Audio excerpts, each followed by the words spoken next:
Since this is part 6, there's not going to be an intro for this video. This is the model that I started with. This is what I ended with. Let's get going. Alright, so to start it all off, I'm just going to be redoing my cloth simulation, and honestly the reason behind this is quite simple. I just wasn't happy with what it looked like, so this time I'm just rotating it a little bit and adding just a little bit of subsurface modifiers before actually dropping it. And the reason behind that is because it's a foreground object. I don't really need a lot of subsurface modifiers. So just giving it enough and making the shading smooth is good enough for my scene. And genuinely, it is important to make the normals smooth, give it some bit of thickness as well if you're doing this. And that's pretty much all that actually matters when it comes to cloth simulations, especially for ones that are so far back and not really the focus of the actual image.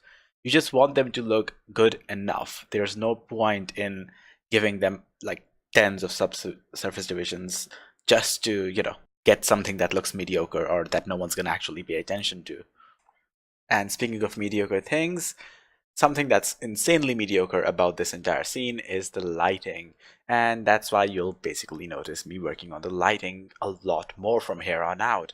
And this is also where I will be diverging away from the reference image. So basically I take a look at the windows and I think, okay, they are really dull. Like, I'm admitting this, the windows, the actual window, the window panes, the top half of the window, that is like the laziest modeling I have ever done in my life.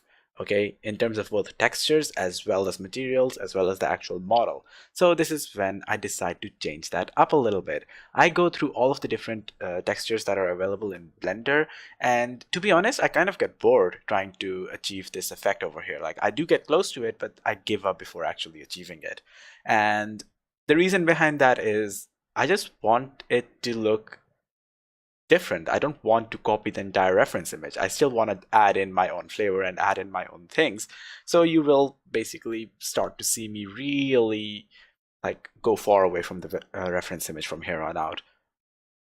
And this is also when I actually start adding in more details. So you'll see me just extruding out the windows, just selecting the edges that I want the bevel details to be on, just beveling them ever so slightly to make it look less flat, to give it that shape that I want.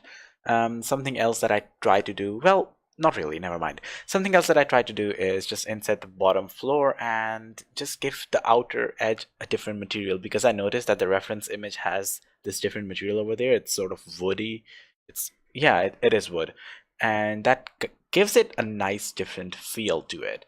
I'm not going to be using any texture for this. For now, I might use it, like I might do one more video because I do want to add more details to it. But yeah, I'm gonna be I'm gonna be going really far away from the reference image, because for the left side you'll see me using this painting, and honestly it doesn't look horrendous bad, but I'm not happy with it. So I just scrapped that entire idea, and what I end up doing is just using the Boolean modifier to put a hole in that wall, add in the outside of the door, just struggle with that a little bit, and just add in another room that's never going to be visible to the actual camera. And what that does is it gives me a lot of freedom, because I don't really have to bother with that entire area ever again. And if I ever want to change the lighting in this room, maybe I could bring the light in from the left side of the image instead of the right side. Like, I could create a night scene easily now. So yeah, that's it. Let's move on to the next bit. And this next bit isn't really that complicated. It's just me actually working on the portal lamp that I talked about earlier. And honestly, portal lamps are really simple to make and they're not really that complicated. I would highly recommend watching a tutorial on that, or I can make one if there is actually interest in that. Anyway, the second half of this is basically me just working on expanding the room that I talked about on the left side. I do add in a lamp over here, but I think I end up removing it later on because I'm not really a big fan of it. I just want that room to be, darker from the inside. And yeah, this is also when I start adding in actual materials to the inside of this room. And yeah, I do struggle with pretty much everything in this video, honestly. I do try to make it the similar color as the carpet, And I do try to make the walls a similar color as well, but I ended up messing up all of the walls and it's not really the same color anymore. But honestly, I do like this new color a lot more than what it used to be. Alright, so let's talk about making materials in Blender. So before I actually begin, let me just make this painfully obvious that I am not looking at a reference image at this point. You can see that on the screen. I'm just trying to get something that looks decent enough for me.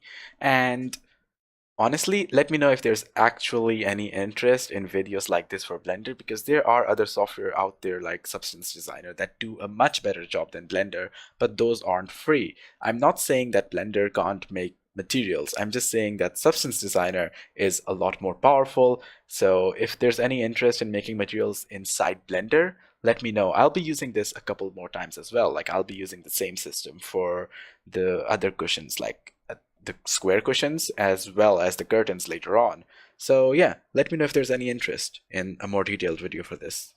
So something else that I realized at this point is that the texture I'm using for the bedsheet itself, like the duvet, isn't really that good because it's fully white, alright? There's really not a lot going on, so it's really easy for any sort of light to just get rid of any and all details over there. So maybe for my final video where I'm actually trying to make this, different from the reference image, I'm going to be using a different color for that because in all honesty, I am not a big fan of plain white bed sheets and stuff like that.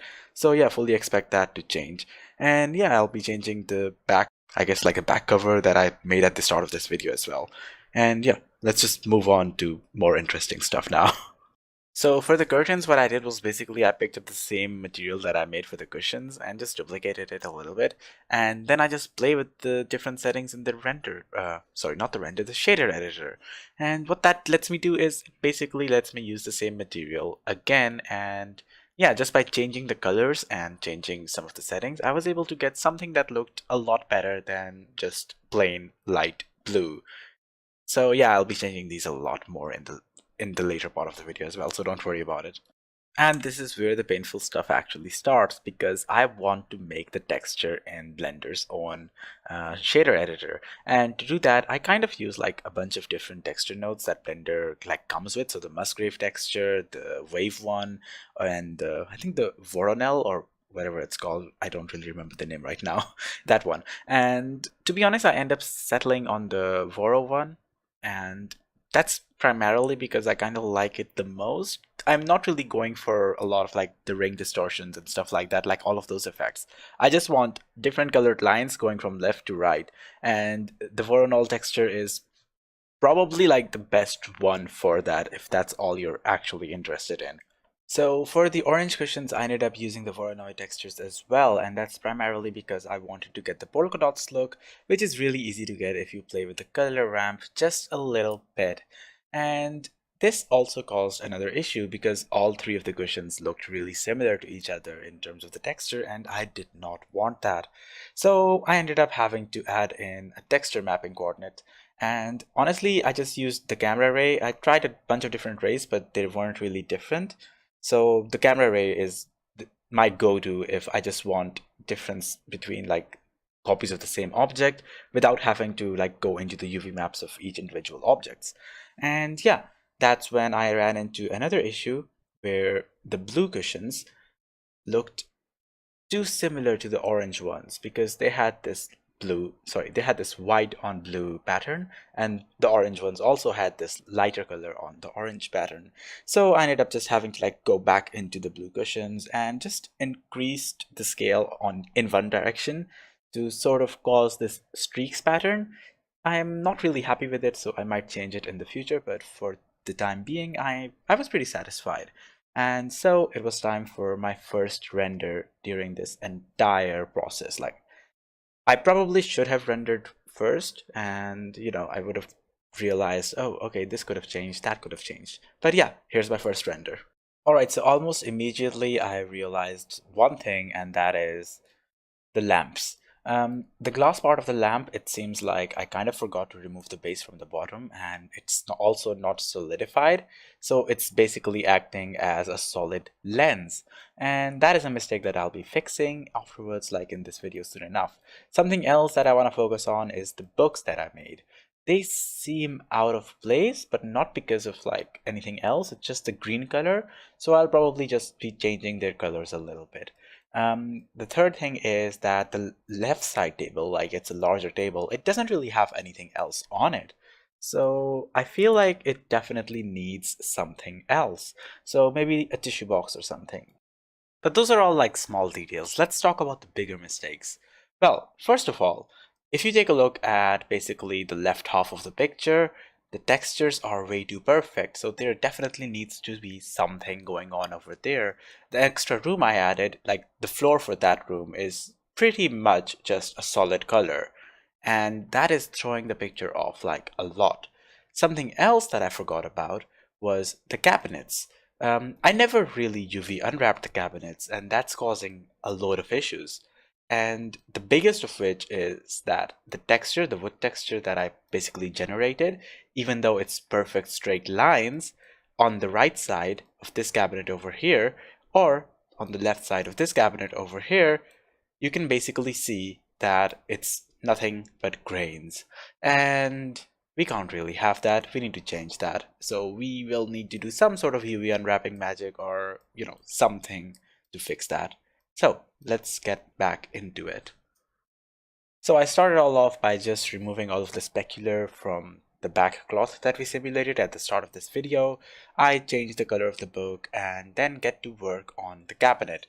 And the cabinet is a beast that really bothered me for a while, and then I just gave up and said, okay, I'm just gonna smart UV unwrap it and change the maps that, don't make sense. So I just manually select the front drawers. Those were the only ones that were not oriented the right way, and basically just rotated it 90, like just rotate the map 90, because it's wood grains, so it doesn't really matter. And yeah, after that, those were the drawers done. Then I got to the cushions we made in our second video, I believe, and to be honest, I should have done this from the start, because I already had the texture file, not the texture file, I was already using the texture. All I needed to do was take the texture's output into a color ramp and take that color ramp's output into the base color for my principled BSDF. So I did that, and this basically allows me more freedom in the future. If I ever want to change the color of these cushions, I can easily do that, and it makes them look that much more realistic as well, because now that shading, like the light and the dark shading, is directly related with the bump map that I put on them. So yeah, that's really nice. Next up, I do make some changes in the floor as well as the left side room that I made. I finally delete the lamp that was over there because I kind of felt like it wasn't really adding that much to the actual image. And yeah, this floor is nowhere near finished, and I might actually come back to this to change it even further. So this is basically just time lapse of me trying out a bunch of different things with the floor as well as the cabinets. I kind of forgot to record like the first half of it. It wasn't really that long, like 5 to 10 minutes max, but I wanted to just open up the file and start playing with it. And I realized, oh wait, I should probably be recording this because, I'm going to be making a video for this. So yeah, that's basically what I'm doing over here. And yeah, I'm playing with the lighting over here as well, the exposure basically, not the actual lighting, because I feel like if I increase the exposure a bit too much, then all of the details in the bedsheet just disappear. And yeah, you'll see me playing with the curtains as well and stuff like that as well. And finally, I'll get to the actual lamps because yeah, I just need to remove the base from the bottom of them and then add in a solidify modifier. But just to keep everything, fine, you can go into the object settings and turn on auto smoothing, and that basically makes it so it doesn't actually try to smooth the edges at the base of the lamp. So yeah, that's a little bit of things that you need to know. Like, yeah, they're all like just small things that you need to know. Yeah, after I'm done with the lamp, it's time to add in the tissue box. And the tissue box is really simple. It's just a cube that's slightly longer with a hole on top, with another plane coming out that you can use proportional editing with to make it look like a paper. You don't really need a lot of details to make something look like a tissue paper, all right? Don't worry about it. So this is the render that I have, but it is nowhere near finished. A lot of work still needs to be done. The shading on the left side, the materials are way too perfect. I feel like I made the floor a little bit too reflective, so I might tone that down a little bit. But these are all things that you realize when you look at the final render. This is why it's important to keep rendering because, yeah, remember how halfway through this video I got to this render and then I realized, oh wait, this looks off. Something is wrong with, the lamp, something is wrong with the floor, something is wrong with the curtains, stuff like that. Well, that's why it's important to keep rendering and to look at your scene and actually figure out the things that are wrong with it. Things look off to us for a reason, but the whole point of like 3D modeling and graphics and stuff and like all of this is that can you notice what's causing this scene to look off and what's not? So right now I can easily tell the floor on the left side needs to go. That needs a texture, that needs some sort of material. It cannot just stay a plain color like that.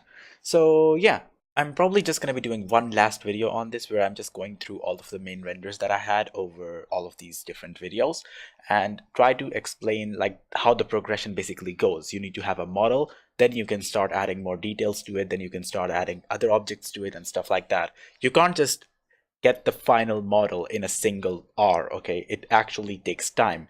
Combined, all of this took me quite a lot of hours, especially considering that I was narrating through the earlier halves of the video. The final two videos, like this one and the previous one, didn't really take me a lot of time compared to everything else, even though it is a time lapse. But I feel like if I had narrated through everything, it would have taken me a lot longer.